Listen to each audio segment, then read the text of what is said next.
검찰 수사심의위가 이재용 부회장 기소가 옳지 않다고 봤습니다. 삼성은 안도하면서도 검찰의 기소 강행 여부에 촉각을 세우고 있습니다. 추미애 법무장관의 한동훈 검사장 감찰 결정은 위법하다고 현직 검사가 비판했습니다. 윤석열 검찰총장은 오늘도 침묵을 이어갔습니다. 민주당 김두관 의원이 조금 더 배웠다고 임금 2배 받는 정규직이 되는 게 불공정이라고 말했습니다. 공부를 왜 하냐, 표 더 받아서 국회의원 되는 건 공정하냐는 반응이 잇따랐습니다.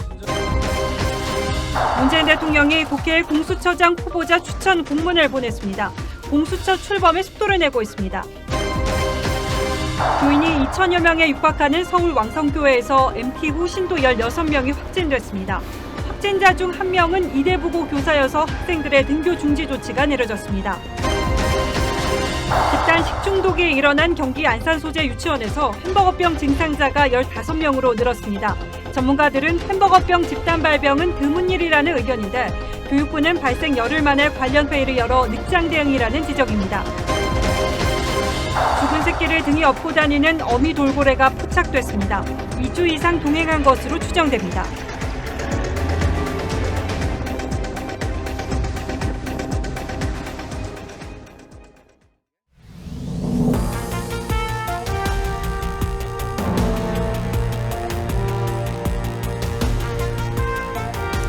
여러분 안녕하십니까, 박정훈입니다. 신동욱 앵커의 휴가로 오늘 하루는 제가 뉴스9을 진행하겠습니다.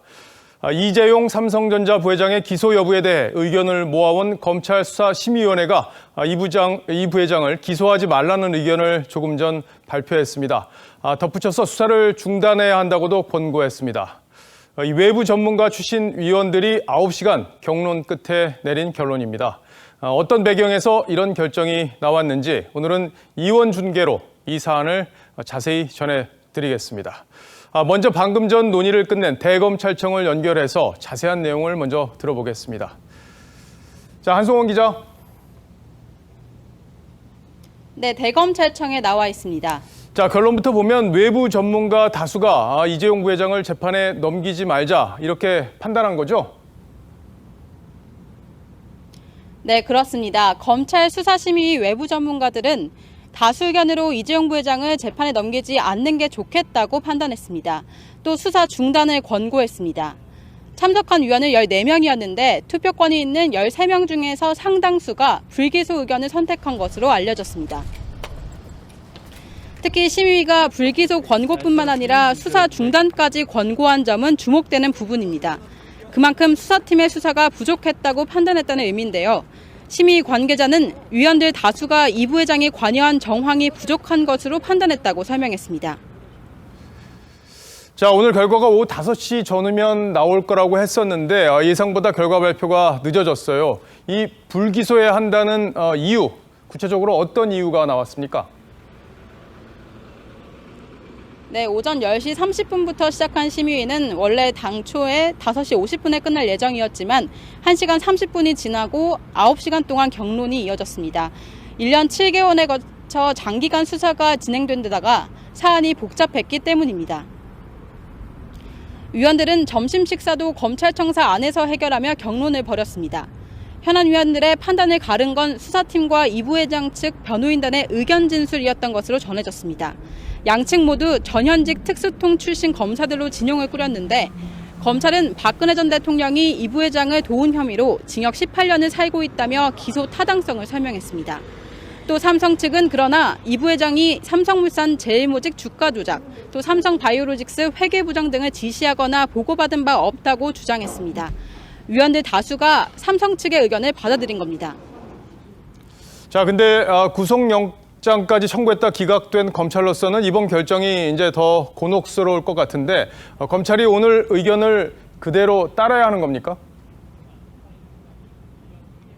네, 그건 아닙니다. 대검찰청 예규에는 검찰은 수사심의 권고를 존중한다고만 되어 있습니다. 심의 결정은 권고 수준이라 반드시 따라야 하는 구속령이 있다는 건 아닙니다. 다만 수사의 정당성을 평가받겠다며 검찰이 스스로 도입한 제도인 만큼 이에 반하는 처분을 내리는 게 부담될 수밖에 없습니다. 법조계 안팎에서는 검찰이 이 부회장을 결국 불구속 기소할 것으로 보는 시각이 많습니다. 법원의 판단을 받아보자는 겁니다. 만약 기소를 결정한다면 검찰이 어떤 명분을 내세울지 관심입니다. 지금까지 대검찰청에서 TV조선 한송원입니다. 이 외부 인사들의 별도 심의를 받는 건 삼성이 꺼낸 사실상 마지막 카드였습니다. 일단 불기소 권고라는 결론이 나오면서 이 카드가 통한 상황이 된 건데 문제는 보신 대로 심의위 판단이 권고일 뿐 강제성은 없다는 겁니다. 삼성이 이 부분을 어떻게 바라보고 있는지 삼성 서초사옥에 나가 있는 취재 기자를 연결해서 분위기를 들어보겠습니다. 자, 오현주 기자. 네, 삼성 서초사옥에 나와 있습니다. 일단 삼성이 원하는 결론이 났는데 내부 분위기는 지금 어떻습니까? 네, 일단 삼성은 10분 전에 짤막한 입장문을 냈습니다. 심의위원들 결정을 존중한다고 했습니다. 그리고 기업 활동에 전념해서 현재 위기 상황을 극복할 수 있는 기회를 줘 감사하다고도 했습니다. 이렇게 말을 아끼면서 신중한 모습이었지만 이번 심의 결정에 검찰 불기소로 이어지기를 내심 기대하는 분위기입니다. 일단 제3의 시각에서 판단을 받아보겠다는 삼성의 승부수가 묘수가 됐다는 평가도 나오는데요. 하지만 검찰이 기소를 강행할 가능성이 적지 않다는 점에서 긴장을 늦추지는 못하고 있습니다. 삼성은 그동안 검찰이 기소할 경우 유죄로 낙인돼 대외 신인도에 악영향을 미치며 잦은 재판 출석으로 인한 경영 공백도 우려된다고 꾸준히 피력해왔습니다. 이 부회장 역시 3년 전 구속될 당시는 반도체 시장이 최대 호황기였던 것과는 달리 지금은 코로나19 여파 등으로 경영 환경이 어렵다는 걸 가혹, 한계, 시험이라는 말로 절박감을 드러내왔습니다. 수사심의위의 불기소 권고로 과연 삼성이 4년간 이어져온 사법 리스크에서 벗어날 수 있을지 이제 검찰 판단에 달렸습니다. 지금까지 삼성 서초사옥에서 TV조선 오현주입니다. 추미애 법무장관이 거친 표현을 섞어가며 윤석열 검찰총장을 맹비난한 후폭풍이 검찰이 있는 서초동과 그리고 여의도가 있는 국회가 있는 여의도에 진한 먹구름을 만들고 있습니다. 사퇴 압박을 받고 있는 윤석열 총장은 오늘도 침묵을 지켰지만 검찰 내부에서는 법무부에 직접 감찰을 지시한 추 장관의 조치가 위법하다는 공개 주장이 나올 정도로 부글부글 끓기 시작했습니다. 반면 중앙지검의 검언육착 수사팀은 윤 총장의 지시를 공개 반박하기도 했습니다. 법무부와 검찰의 대립이 검찰 내부 갈등으로 번지는 국면으로도 볼 수 있겠습니다. 먼저 이재준 기자가 오늘 하루 검찰 내부 상황을 정리했습니다. 이렇게 저의 지시를 절반을 잘라 먹었죠. 세상 지휘랍시고 해가 지고 일을 더 꼬이게 만들었어요. 추미애 장관의 연이은 압박에도 윤석열 총장은 일체의 반응을 삼갔습니다. 검찰 내부에선 쉬쉬하는 분위기지만 추 장관에 대한 반발 기류가 감지됩니다. 박철환 부산고검 검사는 검찰 내부 통신망에 한동훈 검사장에 대한 법무부의 직접 감찰은 규정 위반이라고 지적했습니다. 일선의 한 수사검사는 피의자인 황운하 의원 앞에서 한 추 장관의 표현에 모욕감을 느꼈다고 했고 또 다른 부부장급 검사는 유구무원이다. 겪어보지 못했던 일들이 매일 벌어진다고 했습니다. 윤석열 총장에 대한 반발도 나왔습니다. 검언유착 의혹 사건 수사팀인 서울중앙지검 형사 1부는 입장문을 내고 전문수사자문단 소집이 적절하지 않다는 의견을 대검찰청에 지속적으로 건의했다고 했습니다. 윤 총장은 지난주 대검 부장회의에서도 해당 사건의 기소 여부가 갈리자 전문수사자문단 소집을 결정한 바 있습니다. 추 장관과 윤 총장 사이 갈등이 검찰 조직 내부 갈등으로 확산할 가능성도 배제할 수 없는 상황입니다. TV조선 이재중입니다. 추미애 장관이 법무부에 감찰을 지시한 대상은 아시는 것처럼 윤석열 총장의 최측근인 한동훈 검사장입니다. 이명박 박근혜 전 대통령과 양승태 전 대법원장 등을 수사하고 구속시킨 이른바 적폐청산 검사로 통하기도 했는데 이랬던 한 검사장이 지금은 옷을 벗으라는 압박까지 받고 있습니다. 법조계에서는 조국 전 장관 수사를 맡았던 게 결정적 이유라는 분석이 나오고 있습니다. 주원진 기자가 짚어봤습니다. 지난해 10월 국회 법사위 국정감사, 여당인 민주당 의원들이 당시 대검 반부패강력부장이던 한동훈 검사장을 연이어 치켜세웠습니다. 한동훈 부장님에게는 편견이 좀 있어요. 워낙 칭찬을 많이 하셔서 최고의 검사라 그러시죠. 한동훈 부장 정도 되면 최고의 검사인데? 한 검사장의 별칭은 권력자의 저승사자입니다. 2003년 SK 분식회계 수사에서 최태원 회장, 2006년 1천억 원대 비자금 수사에서 정몽구 현대차그룹 회장을 구속했습니다. 2016년 윤석열 총장과 함께 최순실 특검팀에 합류하면서부터는 전 정권 비리를 집요하게 파헤쳤습니다. 윤석열 중앙지검장 시절 3차장 검사였던 한 검사장은 이명박 박근혜 전 대통령과 양승태 전 대법원장까지 구속했습니다. 이 전 대통령이 주식회사 다스의 실소유주라는 사실을 확인하였습니다. 지난해 7월 대검 반부패 강력부장이 된 한 검사장은 조국 전 장관 수사를 지휘했는데 이때부터 내리막길이 시작됐습니다. 올해 2월 추미애 장관의 첫 문책성 인사에서 부산고검 차장검사로 좌천됐습니다. 또 검언유착 의혹을 피의자 신분으로 수사를 받게 된 데다 법무연수원 대기 발령에 법무부 감찰까지 받는 처지가 됐습니다. TV조선 주원진입니다. 윤석열 총장을 겨냥한 추미애 장관의 거친 발언을 두고 오늘 정치권에선 하루 종일 논란이 이어졌습니다. 여당은 장관으로서 적절한 지위였다 이렇게 평가했는데 야권에선 천박한 북한식 표현이다 이런 지적까지 나왔고 또 법무장관 교체 요구까지 나왔습니다. 정치권 공방은 이태희 기자가 취재했습니다.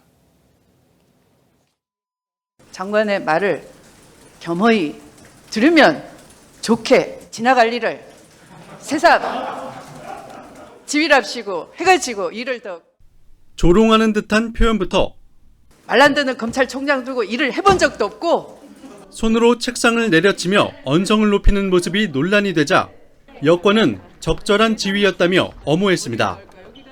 법무부 장관의 지시를 따르지 않는 것은 이 행정체계를 거스르는 거예요. 법무부 장관으로서 적절한 지휘를 했다라고 저는 생각이 듭니다. 반면 야권에선 보수 진보 정당을 가리지 않고 추 장관 발언에 대한 비판이 쏟아졌습니다. 통합당은 검찰총장에 대한 임면권이 없는 법무장관이 명을 거역했다며 사퇴를 종용하는 건 민주주의를 훼손하는 것이라고 지적했습니다. 총장의 수족을 자르고 사퇴를 종용하는 듯한 초유의 일이 벌어지고 있습니다. 김종인 비대위원장은 인성 문제라고 본다고 날을 세웠고 원희룡 제주지사는 천박한 북한식 표현이라며 장관직 해임까지 요구했습니다. 정의당도 표현이 저급하다며 비판에 가세했습니다. 애들이 말을 안 듣는다는 뉘앙스를 풍기면서 말을 했습니다. 표현이 너무 저급하고 신중치 못합니다. 진중권 동양대 전 교수는 추 장관을 향해 일진이냐고 비꼬았습니다. TV조선 이태희입니다. 추미애 법무장관은 어제 민주당 초선 의원들을 상대로 강연을 하면서 여당 의원이 장관을 흔들면 안 된다 이런 얘기도 했습니다. 지난주 국회에 왔을 때 검찰에 순치된 것 아니냐 이런 비판을 들었던 게 가슴에 남았던 모양이죠. 하지만 초선도 국민의 대표고 여야 가릴 것 없이 국회의원은 정부를 견제하는 게 당연할 겁니다. 추 장관 본인도 여당 초재선 시절에 장관들을 자주 질타해서 그런지 오늘 당에서 뒷말이 나왔던 모양입니다. 최주원 기자가 취재했습니다. 지난주 추미애 법무부 장관은 자신을 향해 검찰에 순치된 것 아니냐는 여당 의원의 지적에 발끈했습니다. 혐의하지 않았으면 좋겠습니다. 네, 굉장히 모욕적입니다.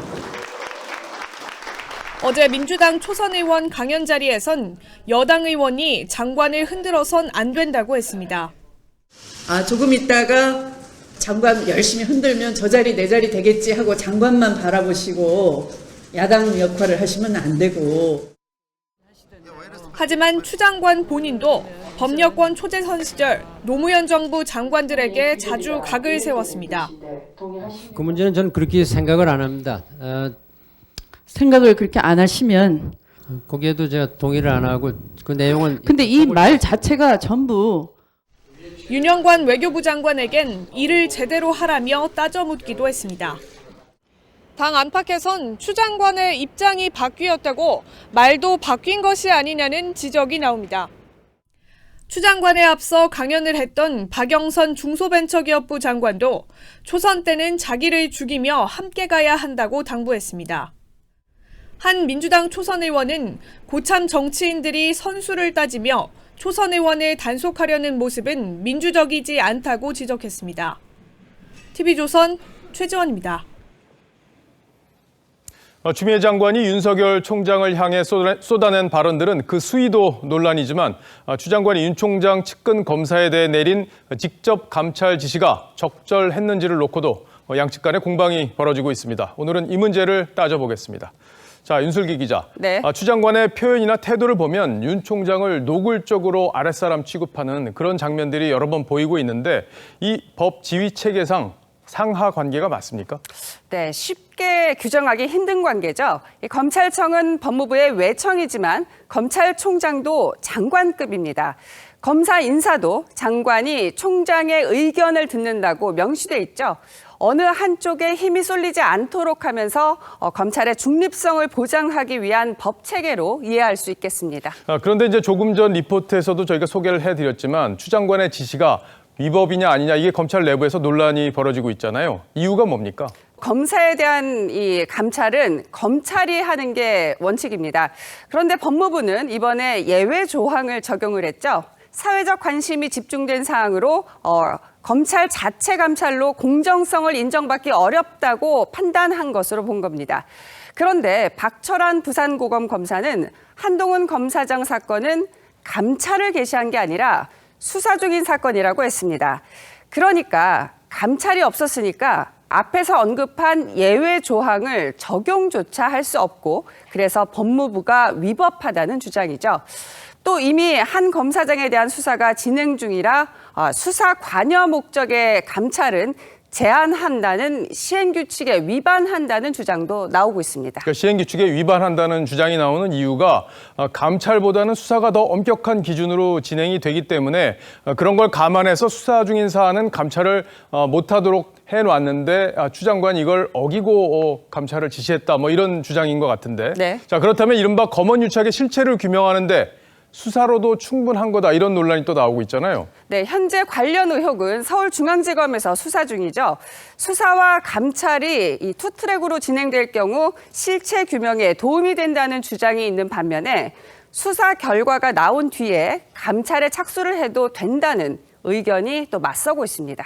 예, 그런데 윤 총장하고 추미애 법무장관이 어느 한쪽이 물러서지 않는다면 앞으로도 계속 갈등을 빚을 가능성이 큰데 이런 상황에 대해서 법으로 규정해 둔 부분은 없습니까? 네, 있습니다. 법무부 장관은 구체적 사건에 대하여는 검찰총장만을 지휘 감독한다고 검찰청법에 돼 있죠. 구체적인 사건 또 모든 검사가 아닌 검찰총장만이라고 이렇게 제한한 이유가 있습니다. 들어보실까요? 장관이 시시콜콜이 이래라 저래라 하는 거는 검찰의 정치적 중립성과 독립성을 보장하겠다는 검찰 제도 성격에 비춰본다면 굉장히 부적절한 지시다. 국민은 누가 더 정의롭다고 볼지 궁금하군요. 윤슬기 기자 잘 들었습니다.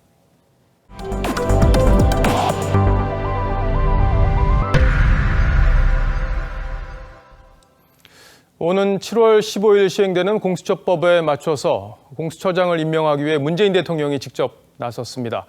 그제 국회에 공수처장 후보를 추천해달라는 공문을 보낸 사실을 오늘 청와대가 공개한 겁니다.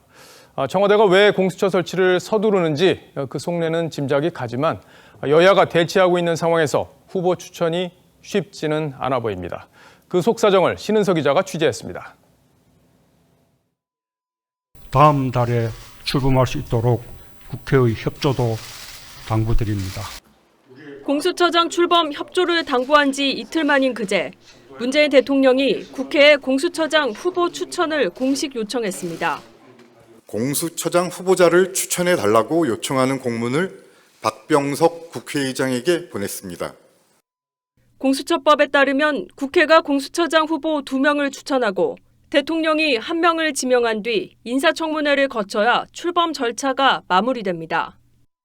청와대 관계자는 지금부터 절차가 진행돼도 다음 달 15일 법 시행에 맞춰 공수처가 출범하기 빠듯한 상황이라며 서둘러달라는 대통령의 주문이라고 강조했습니다. 공수처 출범 시기를 법 시행일인 다음 달 15일로 설정한 셈입니다. 다만 후보 추천위원 7명 중 6명이 찬성해야 하는데 야당목 위원이 2명이어서 현재로선 야당이 동의하는 인물이어야 합니다.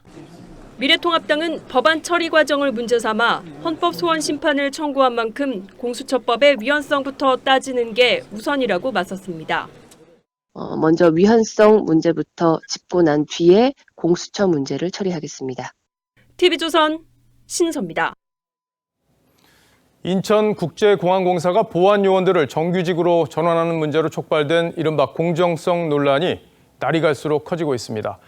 특히 공정에 민감한 20대 젊은이들이 이번 일을 추진하는 청와대에 강한 반감을 보이면서 대통령 지지율이 급락하는 상황입니다. 여권에서 일제히 수습에 나섰는데 오히려 분란돼 기름 부은 격이 되고 있습니다. 어떤 말들이 왜 문제가 됐는지 최원희 기자가 자세히 설명하겠습니다. 민주당 이해찬 대표는 인천공항공사의 정규직 전환 논란이 부정확한 정보 때문이라며 언론을 탓했습니다. 그러면서 이번 논란을 사소한 일이라고 말실수를 했다가 곧바로 정정했습니다. 이런 사소한 일로, 사소한 표현은 아닙니다만 이런 일로 인해서 국민들이 혼란에 빠뜨리는 그런 행위가 더 이상 벌어지지 않도록 공정에 민감한 젊은 층 반발은 여론에 그대로 반영됐습니다. 지난주 한국갤럽 조사에서 문 대통령에 대한 20대의 긍정평가는 53%였습니다. 인천국제공항 사태가 불거진 이번 주엔 41%를 기록해 일주일 만에 12%포인트 떨어졌습니다. 역시 공정성 시비가 일었던 2018년 평창올림픽 남북 단일팀 논란 당시 낙폭의 2배입니다. 이런 상황에서 민주당 김두관 의원은 조금 더 배워서 정규직 됐다고 비정규직보다 임금을 2배 더 받는 것이 오히려 불공정이라고 해 논란을 더 키웠습니다. 누리꾼들은 득표 좀 더 했다고 세비받는 건 공정하냐는 등 댓글을 달았습니다. 문재인 정부 경제정책을 설계한 김광두 국가미래연구원장은 사회주의 체제로 가자는 것이냐며 김두관 의원 월급은 왜 도의원보다 많냐고 지적했고 공기업 비정규직의 정규직화를 멈춰달라는 청와대 국민청원엔 24만 명 넘게 동의했습니다. TV조선 최원입니다. 더불어민주당이 오늘 본회의를 열어서 남은 상임위원장 선출을 강행하려고 했지만 박병석 의장 중재로 월요일로 연기했습니다. 주말까지 타협안을 내지 못하면 다음 주 월요일에는 민주당이 단독으로 원 구성에 나설 걸로 보입니다. 홍현주 기자입니다. 여야 원내대표가 국회의장실로 들어갑니다. 회의는 2시간이나 이어졌고 차례로 의장실을 나섰다가 다시 들어가기도 합니다. 사찰 회동 이후 국회에서 재개된 여야의 원구성 마라톤 협상. 법사위원장 임기를 1년씩 여야가 나눠서 맡거나 대선 이후 집권 여당에 후반기 법사위 우선권을 부여하는 안, 그리고 여당이 법사위를 갖되 국정조사 요구를 수용하는 방안 등 다양한 안이 협상 테이블에 올랐지만 협상은 결렬됐습니다. 결론에 이르지 못했습니다. 더 논의하기로 했습니다. 원 구성 관련한 협의가 잠정 중단 상태입니다. 여야는 주말 협상에 나서기로 했지만 박병석 의장은 주말 협상 결과와 관계없이 다음 주 월요일 본회의를 열겠다고 통보했습니다. 임시국회 회기인 다음 달 3일까지 3차 추경안을 처리하기 위해선 월요일까지 원구성이 돼야 합니다. 추경이 하는 의미랄지 긴박성, 절박성, 시급성 여기에 대해서는 수차례 강조를 하셨습니다. 통합당은 협상에 시한이 주어진 것 자체가 독단적 국회 운영이라며 반발하고 있고 여당도 물러서지 않고 있어 주말 협상에서도 타결 가능성은 높지 않아 보입니다. TV조선 홍현주입니다. 집단 식중독에 일어난 경기 안산 소재 유치원에서 햄버거병 증상자가 15명으로 늘었습니다. 식중독 감염자도 늘고 있습니다. 문제는 감염 경로인데 진척이 없어서 학부모는 집단 대응 조짐을 보이고 있습니다. 먼저 장용욱 기자입니다. 식중독 증상이 악화된 유치원생이 몸에 굵은 관을 삽입한 채 혈액 투석을 받고 있습니다.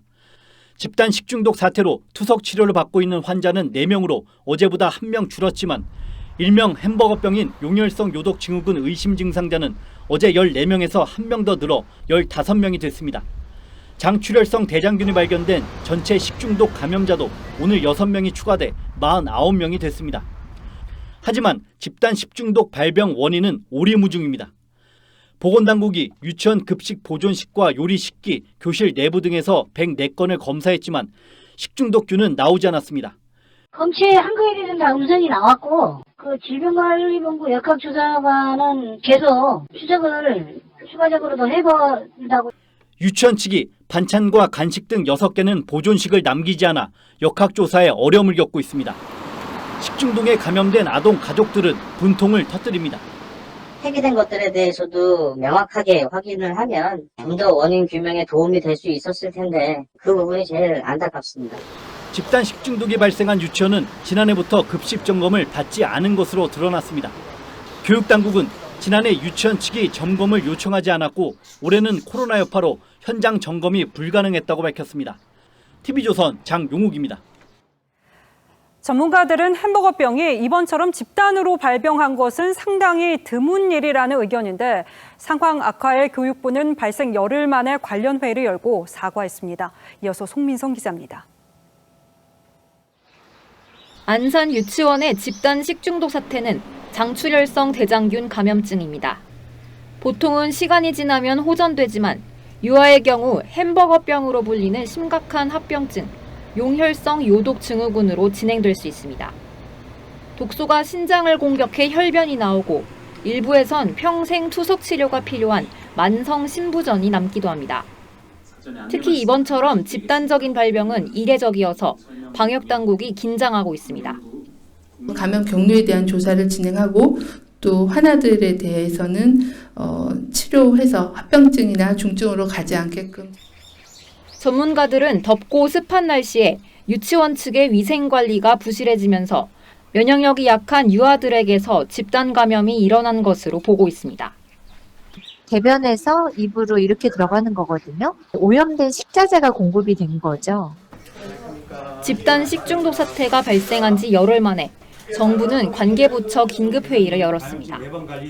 무엇보다 병원에서 힘들어하고 있을 우리 아이들에게 가장 미안합니다. 정부는 급식소가 설치된 전국 4,031개 유치원을 전수검사하기로 했는데 교육부의 대응이 뒤늦은 게 아니냐는 비판도 나오고 있습니다. TV조선 송민선입니다. 교인이 2천여 명에 육박하는 서울 왕성교회에서 수련회 후에 신도 16명이 확진됐습니다. 이 확진자 중 한 명은 이대 부고 교사여서 이 학생들의 등교 중지 조치가 내려졌습니다. 최원영 기자가 취재했습니다. 교회 주차장에 마련된 임시 선별진료소 앞에 줄이 길게 늘어서 있습니다. 이 교회 청년부 16명이 무더기 확진 판정을 받으면서 전체 교인 1,700명이 검사를 받고 있습니다. 청년대 같은 경우에는 정확히 분석한 문제가 있었고 장년대 같은 경우는 예방 차원에서 지금 받는 거고 첫 확진자는 31살 여성으로 18일 성가대 연습을 한 뒤 19일과 20일 대부도에서 열린 수련회에 참석했습니다. 이어 21일에는 청년부 예배에 참석했습니다.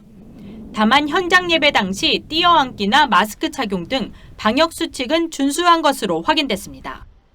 상당히 밀접한 접촉을 장시간 같이 노출이 돼서 공동으로 이제 노출이 된 걸로 보고 있습니다. 수련회를 통해 확진된 사람 가운데는 이대부고 교사가 포함돼 있어 학교 측은 건물을 폐쇄하고 원격 수업으로 전환했습니다. 이번 주에는 1학년하고 3학년이 등교했습니다. 수업들 한 5반이니까 한 150명 정도는 접촉을 했었거든요.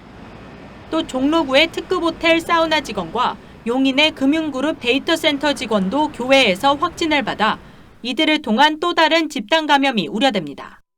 TV조선 최원영입니다. 경찰이 대북전단을 살포한 탈북민 단체 사무실을 압수수색했습니다.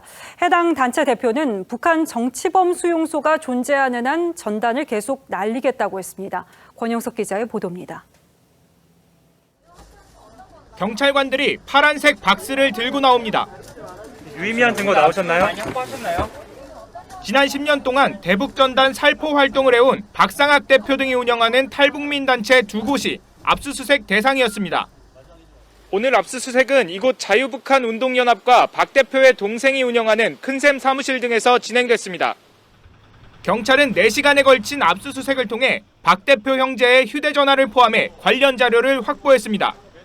압수수색 영장엔 남북교류협력법 위반 혐의를 비롯해 기부금품법 위반 등 4가지 혐의가 적시된 것으로 파악됐습니다. 박 대표는 반발했습니다. 북한의 정치범 수용소가 존재하는 한 우리 대북전단은 계속 사랑하는 2천만 북한 동포들에게 우리가 살아있는 한 존재하는 계속. 한 선교단체는 어젯밤 강화도에서 성경이 든 풍선을 북한에 날려보냈다고 주장했습니다. 이 단체는 성경은 대북전단과 다르다고 했습니다. If the decision is that we're criminals, then we'll be criminals and we'll pay the price for that. 경찰은 사실 조사를 거쳐 엄정히 수사하겠다고 했습니다. TV조선 권영석입니다. 조국 장관 부인 정경심 교수의 지시를 받고 증거 은닉에 가담한 혐의를 받는 자산관리인에 대해서 법원이 징역형의 집행유예를 선고했습니다. 과거 한 여권 인사는 이 사건에 대해서 증거인멸이 아니라 증거보존이라고 주장한 바 있죠. 유시민 노무현 재단 이사장의 발언이었는데요. 자, 그럼 오늘 판결이 앞으로 조국 부부 재판에 어떤 영향을 미칠지 최민식 기자가 보도합니다. 정경심 교수의 자산관리인 김경록 씨. 한 개인 방송에 나와 자신이 증거를 인멸했다고 인정했습니다. 전혀 손을 대지 않고 그대로 이제 제출을 했지만 그 행위 자체로 증거인멸이라고 인정을 하는 게 맞다. 제가 생각하기에도. 김 씨는 조국 전 장관 자택의 하드디스크 3개와 동양대 교수실에 있던 정 교수의 컴퓨터를 숨긴 혐의로 기소됐고 법원은 오늘 김 씨에게 징역 8개월에 집행유예 2년을 선고했습니다. 김 씨는 정 교수가 검찰 압수수색 대비 차원에서 증거 은닉을 지시했다며 VIP 고객인 정 교수의 제안을 거절하긴 어려웠다고 주장해왔습니다. 재판부는 그러나 김 씨가 먼저 증거인멸을 제안했단 정 교수의 진술 등을 토대로 김 씨가 수동적으로만 범행을 한 것은 아니라고 봤습니다. 관심은 이번 판결이 조국 부부 사건에 영향을 줄지 여부입니다. 증거은닉 교사가 인정되면 처벌받지만 증거은닉의 공범이 되면 처벌을 받지는 않습니다. 본인 사건의 증거를 숨기는 것은 처벌할 수 없기 때문입니다. 조 전 장관과 정 교수의 증거은닉 교사 혐의는 조 전 장관 부부 재판에서 다 터질 것으로 보입니다. TV조선 최민식입니다. 우리나라 첫 우주 발사체 나로 핵심 부품이 고물상에 넘겨지는 어처구니 없는 일이 벌어졌습니다. 다시 사들이긴 했습니다만 이 외부로 유출됐다면 수백억 원을 들인 우리 기술이 외부로 알려질 수도 있었던 겁니다. 이정현 기자가 취재했습니다. 2013년 1월 30일 10번의 연기와 2번의 실패 끝에 발사에 성공한 나로호.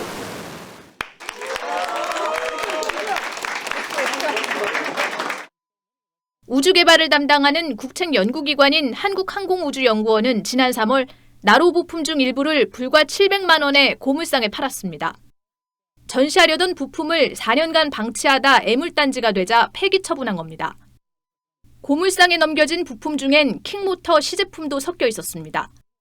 킹모터는 위성을 궤도에 진입시키는 나로 상단 엔진으로 300억 원을 들여 개발한 핵심 부품입니다. 뒤늦게 잘못된 거란 항우연은 11일이 지난 뒤에야 고철상에 팔았던 물품 10개 중 킹모터 단 1개를 500만 원에 다시 사들였습니다. 어처구니 없는 이번 일이 알려지자 항우연 측은 담당자 인수인계가 안 돼 발생한 일이라고 해명했습니다. 항우연 내부 규정엔 폐기물 범위는 물론 부품 보관과 폐기에 관한 규정조차 없는 것으로 확인됐습니다. 연구를 유지하려는 관리 체계가 안 갖춰져 있으면 과연 그런 기관이 연구기관이냐. 그렇게 해서 만들어진 어떤 결과물은 사상누각이라고밖에 볼 수 없습니다. 준비기간 11년, 개발비 약 5천억 원이 들어간 나로 개발 사업. 하지만 발사 이후 보여준 우주 기술 개발 관리는 엉망이었습니다. TV조선 이정현입니다. 죽은 새끼를 등에 업고 다니는 어미 돌고래가 포착됐습니다. 새끼가 태어난 직후에 죽어서 어미가 2주 이상 동행한 것으로 추정되는데 하물며 동물도 이런데 사람이 이보다 못한 경우가 종종 있는 걸 생각하면 부끄럽습니다. 하동훈 기자입니다. 돌고래 무리가 제주 앞바다를 누빕니다. 국제적 보호종인 남방 큰 돌고래입니다. 그런데 무리에서 떨어진 한 마리가 작은 돌고래를 등에 업고 다닙니다. 아, 노는 거예요? 아닌데 걸려있는 것 같은데요? 새끼다. 저 찍어봐봐. 하지만 새끼 돌고래는 이미 죽은 채 부패도 진행된 모습입니다. 지난 11일 제주 연안에서 국립수산과학원 고래연구센터가 포착한 장면입니다. 새끼가 숨을 쉴 수 있도록 수면 위로 밀어 올리는가 하면 등에서 떨어지면 주둥이로 받아 다시 엎기를 반복하는 어미 돌고래의 안타까운 모습도 보입니다. 고래연구센터는 어미 돌고래가 죽은 지 2주 정도 지난 새끼를 계속 돌본 것으로 보고 있습니다. 돌고래가 새끼를 낳고 제일 처음 어미가 하는 행동이 새끼를 물 위로 올려보내는 행동입니다. 지난 2008년 동해 앞바다에서는 참 돌고래 떼가 아픈 동료를 수면 위로 밀어 올리며 숨을 쉬도록 도와주는 모습이 알려지기도 했습니다. 한 마리 아픈 것 같은데요? 한 마리 아픈 것 같아. 해양생태 전문가들은 돌고래의 이 같은 행동이 포유류가 지니는 본능적인 모성애로 보고 있습니다. TV조선 하동훈입니다.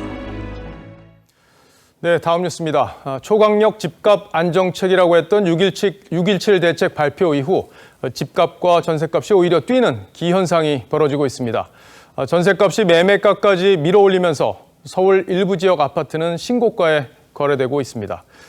이 정부 대책이 서민 주거를 오히려 불안하게 만드는 이 역설적인 상황의 이유를 권은영 기자가 짚어드리겠습니다. 서울 잠실의 한 아파트 단지입니다. 토지 거래 허가제 적용 전날인 지난 22일, 이전 최고가보다 1억 원이 뛴 가격에 거래됐습니다. 규제가 시행된 이후에도 가격은 떨어지지 않고 있습니다. 거기가 좋아서 수요가 일어난다? 거기가 좋은 데라고 알려줍니다. 강북도 상황은 마찬가지입니다. 강북구 미아동의 한 아파트 85제곱미터도 이전 고가보다 5천만 원 뛴 가격에 거래되는 등 신고가 행렬이 이어졌습니다. 6.17 대책 이후인 이번 주 서울 아파트 값은 0.12% 올랐고 경기도와 인천도 0.14% 뛰었습니다. 전셋값도 상승세입니다. 2년 의무 거주 조항에 전세 매물이 줄어들고 있기 때문입니다. 서울 전셋값은 이번 주 0.09% 상승했는데 대단지 아파트가 있는 송파는 0.26%, 강동은 0.21%까지 올랐습니다. 전셋값이 오르는 가운데 실수요자들이 이러다가는 집 없는 거지가 되겠다. 집값이 더 오르면 나는 더 큰 낭패를 당할 수 있겠다. 이런 생각 때문에 서둘러서 주택을 구매하는 이런 현상이 나타나고 한 부동산 정보업체가 부동산 전문가 102명을 대상으로 조사한 결과 49%는 하반기에도 집값이 오를 것으로 전망한 반면 주택가격이 떨어질 걸로 전망한 경우는 15%에 그쳤습니다. TV조선 권은영입니다. 이렇게 고강도 대책들이 쏟아지는 상황에서도 두 채가 넘는 주택을 가진 청와대 참모들이 집을 처분하겠다는 약속을 지키지 않자 김현미 국토부 장관이 대놓고 쓴소리를 했습니다. 집을 팔지 않는 게 시장에 잘못된 신호를 줄 수 있다는 지적에 공감한다. 이렇게 이야기했는데 오죽 답답했으면 현직 장관이 청와대를 향해 이런 아쉬움을 토로했을까 하는 생각이 듭니다. 노영민 비서실장이 제시했던 매도 시한, 오늘로 열흘이 지났습니다. 지선호 기자입니다. 지난해 말 노영민 청와대 비서실장은 두 채 이상 집을 갖고 있는 청와대 참모들을 향해 6개월 내에 집을 팔라고 권고했습니다. 하지만 여전히 청와대 비서관 이상 참모 중 7명은 다주택자로 남아 있습니다. 한 라디오 프로그램에 출연한 김현미 국토교통부 장관은 이런 상황이 아쉽다고 꼬집었습니다. 이건 어떻게 그러면 받아들여야 되는 겁니까? 좀 그런 점 저도 아쉽게 생각을 하고요. 김 장관은 청와대 참모들이 집을 팔지 않는 것이 시장에 잘못된 신호를 준다는 지적에 대해 충분히 공감한다고 답했습니다. 그러면서 다주택자들의 부담을 늘리는 보유세 강화가 필요하다고 강조했습니다.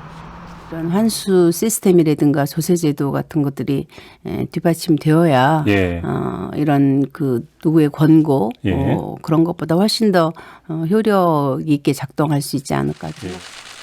추가 부동산 대책도 시사했습니다. 특히 6.17 대책 이후 집값이 급등한 김포와 파주를 예의주시하고 있다고 밝혔습니다. 두 지역뿐만 아니라 다른 지역도 모니터링을 하고 있는데 시장 이상 징후가 나타나면은 언제든지 추가적인 조치를 할 수 있다. 이런. 문재인 정부 출범 이후 서울 아파트 값이 52% 올랐다는 지적에 대해서는 기준의 문제라며 국가 통계로는 14% 상승했다고 반박했습니다. TV조선 지선호입니다. 지난해부터 병사들이 일과 후에 휴대전화를 쓸 수 있도록 시범 조치가 시행되면서 여러 가지 논란이 있었죠. 군기에 영향을 준다, 일탈로 이어질 수 있다, 이런 반대 의견과 함께 병영 문화를 개선하고 스트레스도 줄여준다는 찬성론도 있었습니다. 그런데 군은 긍정적 효과가 더 크다고 보고 다음 달부터 이 조치를 전면 시행하기로 했습니다. 윤동빈 기자가 보도합니다. 평일 오후 6시, 개인 활동 시간에 맞춰 병사들이 휴대폰을 돌려받기 위해 줄지어 서 있습니다. 예전처럼 내무반에서 다 같이 TV를 시청하는 대신 휴대전화로 인터넷 강의를 듣거나 가족, 친구들과 통화를 합니다. 턱걸이 많이 늘었다며. 5개? 지난해 4월부터 시범 운영하던 휴대전화 사용제가 다음 달부터 정식 시행됩니다. 평일 사용 시간은 오후 6시부터 저녁 9시까지 3시간입니다. 복무 적응과 임무 수행, 그리고 자기 개발에 긍정적인 영향을 주고 있는 것으로 평가하였습니다. 장병들의 생활 환경은 크게 개선됐지만 적지 않은 문제도 발생했습니다. 최근 한 공군 부대 병사는 군복 차림으로 음란 행위를 하는 사진을 트위터에 올렸다가 군 경찰 조사를 받게 됐습니다. 작년엔 육군 병사 5명이 휴대전화로 수억 원대 도박을 하다 적발되기도 했습니다. 국방부는 정기적인 보안 프로그램 업그레이드를 통해 불법 온라인 활동이나 보안 유출을 막겠다는 계획입니다. TV조선 윤동빈입니다. 겨울 왕국의 대명사 시베리아가 이상고온 현상으로 38도까지 올랐습니다. 여기에 산불까지 겹쳤으니까 그야말로 난데없는 찜통더위인데 이게 시베리아의 일로 끝나지 않을 것 같습니다. 우리나라의 올 여름 폭염 강도를 높일 것이라는 전망도 나옵니다. 오늘은 펄펄 끓는 시베리아에 포커스를 맞췄습니다. 눈으로 뒤덮인 러시아 시베리아 야쿠츠크 지역. 거리에는 눈보라가 휘날리고 잠깐 세우던 자동차 배기구 밑에는 고드름까지 생겼죠. 김이 펄펄 나는 끓는 물을 뿌리자 곧바로 얼면서 안개가 생깁니다. When it gets this cold, we get what we call ice fog. 겨울 최저 기온이 영하 40도 밑으로 떨어지는 시베리아는 겨울 왕국의 대명사죠. 그런데 뜨겁게 내리쬐는 태양 아래 난데없이 수영복이 등장했고 아이들은 강에서 수영을 합니다. 이상 고온 현상으로 여름에도 20도를 밑돌던 기온이 38도까지 올랐기 때문이죠. 1885년 기상 관측을 시작한 이후 가장 높은 기온을 기록했습니다. Температура плюс 38 градусов Цельсия, что является аномальной температурой для данной местности. 왜 이런 일이 벌어졌을까? 전문가들은 북극의 강한 제트 기류로 찬 공기가 갇히고 열대지방의 따뜻한 기류가 시베리아로 올라오면서 이상 고온을 만든 것으로 보고 있습니다. 기온이 오르면서 시베리아 지역 곳곳에서 자연 발화성 산불도 났죠. 이 열기가 퍼지면서 이상 고온을 가중시키고 있습니다.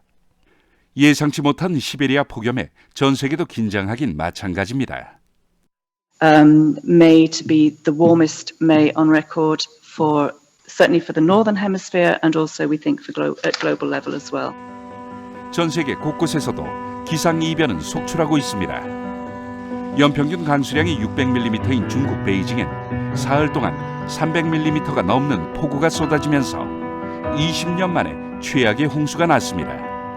스촨성도 물폭탄을 맞아 산사태가 나면서 한 마을이 아예 물에 잠겼습니다. 여기에 인도 동북부 지역에서는 최근 며칠 새 100명이 넘는 주민이 벼락을 맞아 숨지는 일도 벌어졌죠. 시베리아가 펄펄 끓을 정도로 뜨거워지는 지구. 이 때문인지 전 세계 곳곳에서 기상 이변이 속출하고 있습니다.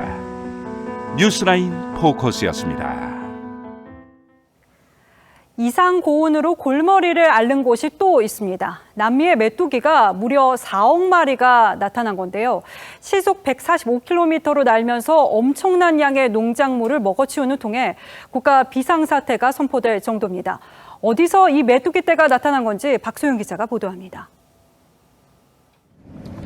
무언가가 날아올라 차 유리창에 부딪힙니다. 하늘도 거리도 까맣게 뒤덮였습니다.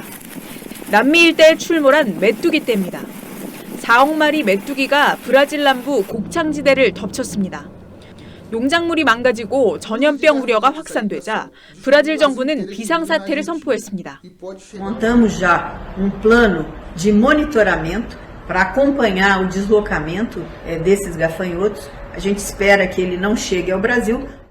이 메뚜기 떼는 아르헨티나에서 처음 포착돼 파라과이를 넘어 브라질까지 왔는데 시간당 145km를 이동하며 곡물이란 곡물은 모조리 먹어치웁니다. 아르헨티나와 파라과이에서는 옥수수와 사탕수수 농가가 초토화됐습니다. 아르헨티나 정부는 메뚜기 떼가 하루 만에 35만 명분의 식량을 해치웠다고 밝혔습니다. Importante bajar el nivel poblacional que tiene esta plaga, básicamente para evitar los daños que podría llegar a ocasionar, algunos puntuales ya ha ocasionado. 전문가들은 기후변화에 따른 이상고온으로 메뚜기의 개체수가 예년보다 급격하게 늘고 있다고 지적했습니다. TV조선 박소영입니다. 노예 해방의 아버지로 불리는 미국 대통령이 있습니다. 링컨 전 대통령이죠. 그런데 인종차별 반대 시위대가 링컨의 동상을 끌어내리려고 해 논란입니다. 이유가 뭘까요? 유혜림 기자가 보도합니다. And that government of the people, by the people, for the people shall not perish from the earth. 이 명언을 남긴 에이브러햄 링컨 대통령. 1863년 노예 해방 선언문을 발표했습니다. 워싱턴 DC 링컨 공원의 동상이 위기입니다. 인종차별 반대 시위대가 철거하겠다고 밝혔기 때문입니다. 링컨 앞에 흑인 노예가 무릎을 꿇고 있는 모습에 노예제 폐지를 위한 흑인들의 노력은 사라지고 링컨의 자비심만 부각되고 있다는 겁니다. We see him on his hands and knees in shackles. He's not even wearing a shirt. Whereas we have the magnanimous emancipator Abraham Lincoln standing above him. 워싱턴 DC는 동상 보호를 위해 바리케이드를 치고 방위군 400명을 투입했습니다. 남북전쟁을 승리로 이끈 장군 출신 대통령 율리시스 그랜트의 동상은 아무 이유 없이 수모를 당했습니다. 노예 해방 운동을 벌였던 한스 해그의 동상은 강물에 버려졌습니다. 125년 된 위스콘신주 상징물도 훼손된 채 놔둔 겁니다. 트럼프 대통령은 형사처벌 대상이라고 경고했습니다. George Washington, Abraham Lincoln, they'd like to get Jesus. You know that, right? They said we want to get Jesus. 인종차별 반대 시위가 상징물에 대한 무차별 공격으로 변질되고 있습니다. TV조선 유혜림입니다. 트로트 열풍을 가져온 TV조선 미스터 트롯 결승 때 유례 없이 많은 문자 투표가 집중되면서 이 관련 수익금만 3억 4천만 원에 달했는데요. 이 모금액이 코로나 극복을 위해 헌신한 영웅에 기부됩니다. 최윤정 기자입니다. TV조선 미스터 트롯이 지난 결승전 때 시청자들이 보내준 유료 문자 투표의 수익금을 약속한 대로 기부합니다. 773만여 건. 유례 없이 많은 문자 투표가 몰리면서 우승자 발표를 미루기도 했는데 모금된 수익금 3억 4천만 원을 코로나19 극복에 헌신한 영웅들에게 지원합니다. 영웅적으로 큰 일을 해내신 분들에게 우리가 조그마한 그런 보답을 할 수 있는 그런 계기가 된 것을 정말 기쁘게 생각합니다. 지난 2월 코로나19 확진자 수가 폭발적으로 증가해 의료인과 장비 부족에도 헌신적인 치료에 나선 대구시 의사회와 노인들의 코로나19 극복에 기여한 신곡노인종합복지관, 경무로 순직한 고 피재호 공무원 등 개인과 단체 10팀입니다. 활동 내용들을 철저하게 분석해서 예심과 본심을 거쳐서 훌륭한 분들을 선정을 했는데요. 소중한 그런 비용을 코로나19를 위해서 헌신했던 많은 분들을 위해 사용할 수 있게 해주셔서 너무 감사하게 생각하고요. 기부금 전달식은 다음 달 7일 사랑의 콜센터 녹화 중 진행될 예정입니다. TV조선 최윤정입니다. 프리미어리그 리버풀이 30년 만에 처음으로 리그 우승을 거머쥐었습니다. 도시 전체가 광란의 도가니입니다. 장동욱 기자입니다. 7경기를 남기고 맨시티의 패배를 알리는 히스리올리자. 중계를 지켜보던 리버풀 선수들이 환호성을 터뜨립니다. 무려 30년 만에 리그 우승. 1992년 프리미어리그 출범 이후 처음입니다. 압도적인 승점 차입니다. 리버풀의 클롭 감독은 울먹이며 30년 전 리버풀 우승 감독인 케니 달글리시에게 영광을 돌렸습니다. Unfortunately, I have no words. It's unbelievable. It's knowing how much Kenny supported us. It's for you as well, Kenny. You had to wait.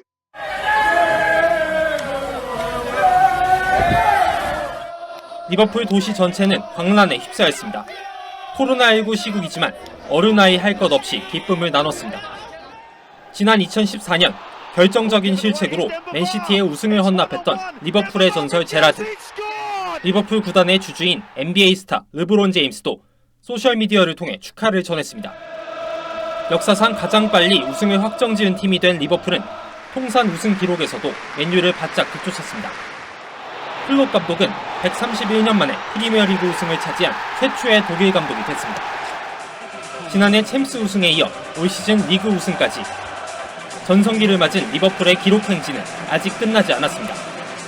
리버풀은 맨시티가 세운 한 시즌 최다 승점 경신에도 15점을 남겨두고 있습니다. TV조선 장동훈입니다.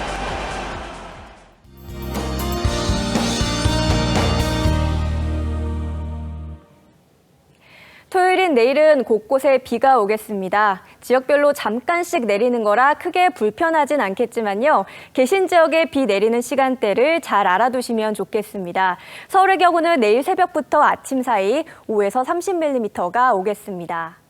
한편 제주도는 쉬어가던 장맛비가 다시 내리겠습니다. 화요일까지 다소 길게 이어질 텐데요. 특히 내일 오후부터 밤 사이 비가 가장 강할 것으로 보입니다.